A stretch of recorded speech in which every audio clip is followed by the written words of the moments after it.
So I would like to call upon, today we have invited Honorable Minister today to be participated, Bimal sir.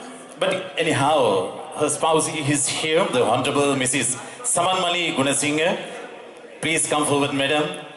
We would like to ask few words from you for the harmony and racial harmony and community development for this occasion. Please, if you can, just give her applause, ladies and gentlemen. Yes, Samanmali madam. She's a Parliament MP. She's a great achieved lady. So come forward, Honorable Mrs. Samanmali Gunasinghe.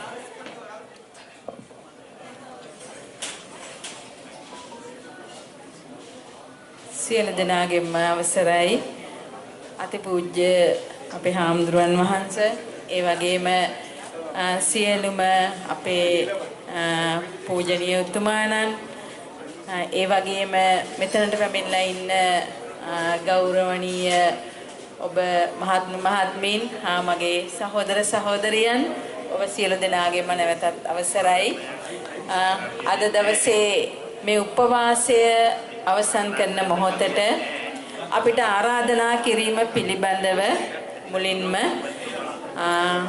මේ human rights පිළිබඳව කතා කරන මේ ගෝලීය සංවිධානයේට ස්තුතිවන්ත වෙනවා. මොකද අපි දන්නවා අපි හැමෝම මිනිස්සු. මේ මිනිස්සු විදිහට අපිට පොදු දෙයක් තියෙනවා. අපේ හැමදෙරනේ අපි හැම කෙනෙකුටම බඩගින්න දැනෙනවා. හැබැයි මේ බඩගින්න මුළු ලෝකෙම ඉන්න මිනිස්සුන්ට සතුන්ට දැනෙනවා. තව කට්ටියක් කෑම විසික් කරද්දී තව කට්ටියක් බඩගින්න ඉන්නවා. තව කට්ටියක් බඩගින්න මිය යද්දී තව කට්ටියක් කෑම මුහුදට දානවා. එහෙම ලෝකෙක අපි ඉන්නේ. ඒ නිසා මේ පිළිබඳව අපි ඔක්කොම මිනිස්සු විදිහට අපි කවුරුත් කැමති ඒ මනුෂ්‍යත්වයෙන් පිරි රටක් ලෝකයක් හදන්න. හැබැයි ඒ මනුෂ්‍යත්වයෙන් පිරි රටක් ලෝකයක් නැති නිසා, පුළුල් හදවතක් නැති නිසා, පුළුල් මනසක් නැති නිසා අපිට අනේකාව දැනෙන්නේ නැති වෙලා තියෙනවා. ඒ නිසා ඒ ආත්මාර්ථකාමී ලෝකයේ තුල මිනිස්සු විවිධ විදිහට අපහසුතාවයට පත් වෙනවා.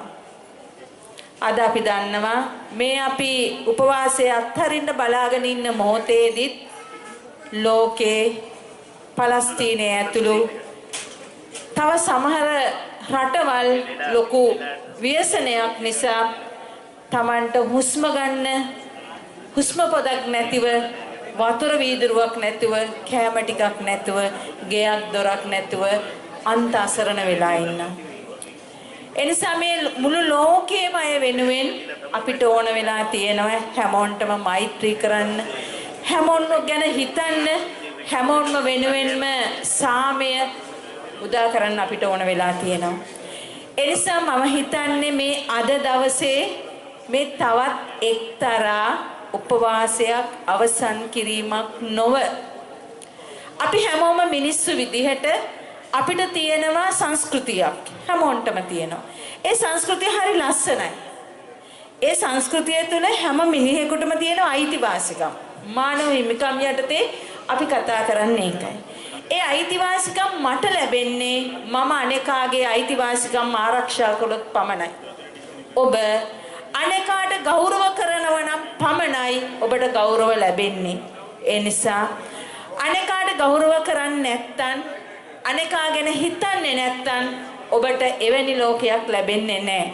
ඒ නිසා අපි ඉල්ලීමක් කරන්නේ මේ අද වගේ උතුම් දවසක අපේ සිතුවිලි, අපේ මනුස්සකම්, අපේ දැනීම මේ මුළු ලෝකයේම ඉන්න සතුන්ට හා මිනිස්සුන්ට අයිතියක් තියෙනවා ජීවත් වෙන්න කියලා දැනෙනවා නම්, අයිතියක් තියෙනවා බඩගින්න ගැන දැනෙනවා ඒ වෙනුවෙන් මැදිහත් වෙන්න අයිතියක් තියෙනවා කියලා දැනෙනවා නම්, හැමෝන්ටම දැනෙනවා Tamanට කතා කරන්න, ජීවත් වෙන්න, විඳින්න ජීවිතේ කියලා දැනෙනවා නම් ඒකට ගරු කරනවා නම් ඒක තමයි මනුස්සකම.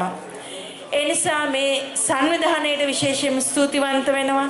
ඒ වගේම මෙතනට ඇවිල්ලා ඉන්න අපේ මුස්ලිම් ප්‍රජාව, ක්‍රිස්තියානි ප්‍රජාව, ඒ වගේම සිංහල, ඒ වගේම අනෙකුත් අපේ මැලේ ප්‍රජාව මේ සියලුම දෙනාට මම හිතන්නේ අද අපිට ඕනේ මනුෂ්‍යත්වයෙන් පිරි රටක් හා ලෝකයක්. ඒ වෙනුවෙන් අදිෂ්ඨානයක් කරගමු. අපි මිනිස්සු විදිහට ඒ මනුස්සකම වගා කරන දවසක් බවට අද මේ දවස පත් කරගමු. ඒ සඳහා මේ අමාරුවෙන් ඉන්න ඔබ මේක සංකේතයක්. මේ උපවාසය කියන්නේ සංකේතයක්. මොකද මේක දරා ගැනීමක්. ඒ දරාගන්නේ අනිකා වෙනුවෙන්. ඒ දරා ගැනීම ජීවිතය පුරාවටම පවත්වා ගන්න පුළුවන් වේවායි කියලා මම ඔබ සියලු දෙනාටම ගෞරවයෙන් ප්‍රාර්ථනා කරනවා. බොහොම ස්තුතියි.